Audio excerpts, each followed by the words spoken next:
Good morning, my fellow yogic travelers. I'm mighty glad to be alive today, and I hope that you are too, as we continue to live, laugh, love, learn, linger, and live the life we love. Well, I'm all about doing. Yes, I think it's important to be still, be quiet, stop what you're doing. Like they say, don't just do something, sit there. But eternal stillness is balanced by eternal activity.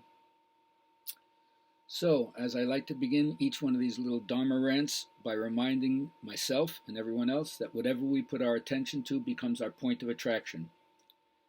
And the law of attraction is that which is like unto itself is drawn. So whatever we focus on, we tend to get more of. So focus on what you want, not on what you don't want. Think the thoughts that serve you. Or at least don't dwell on the thoughts that don't serve you. And then learn to do a myriad of things that make you feel good. And of course, do all the things you can to the best of your ability, because nothing appeases the inner hunger as much as putting out the one with all your juice behind it. And then you understand that you have the ability to summon everything in your life by the power of your own choosing. At least that's the way I understand how to enjoy well-being, clarity, and abundance in your life.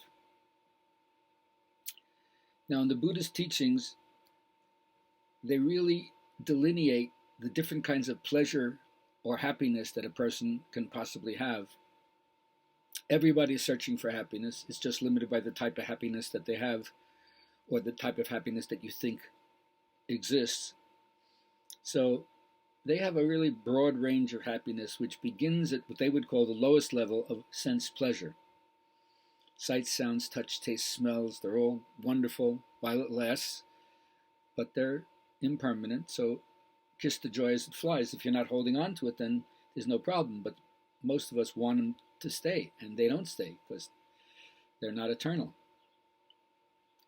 So even though they're not enduring and they're coming and going, sensate experience of spirit, enjoy it. But of course, since it's not permanent, it's not the joy that we really want. But that's one kind of happiness. Second kind of happiness is what they call the celestial happiness, the promises of the heaven world. Right, the stuff that's created by the force of your own good karma.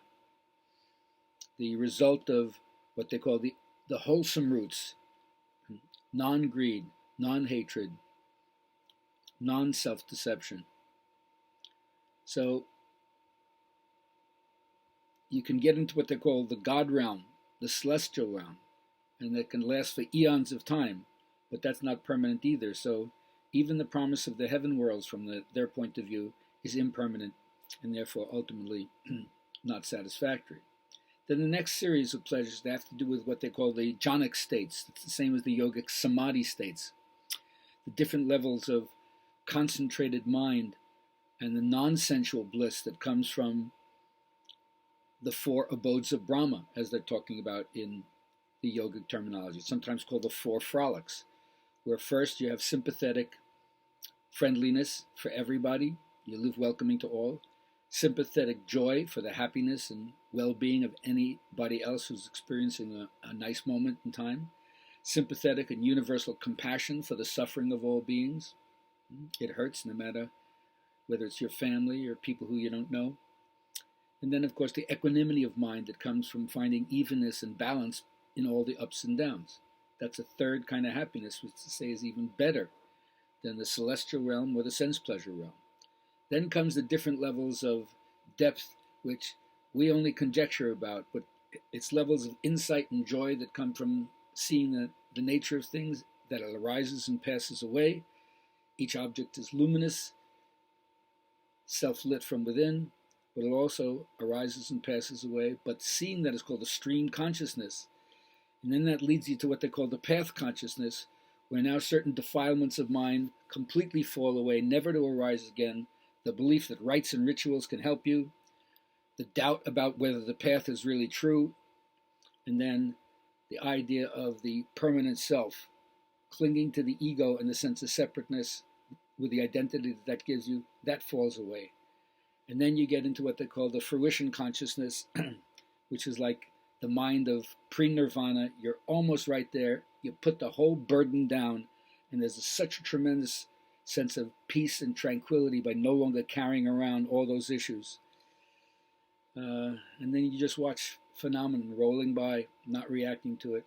If you can do that long enough, you can enter it at will, if your concentration is strong enough, and that will lead you to the ultimate nirvana, where you don't return if you believe in reincarnation. You're no longer subject to the rounds of birth and death.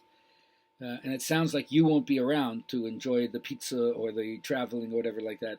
But their conundrum is saying, well, that idea of who you are, it never existed to begin with. And you disaccustom yourself to the realization of, well, then who am I? Empty phenomenon rolling by, also known as Buddha mind.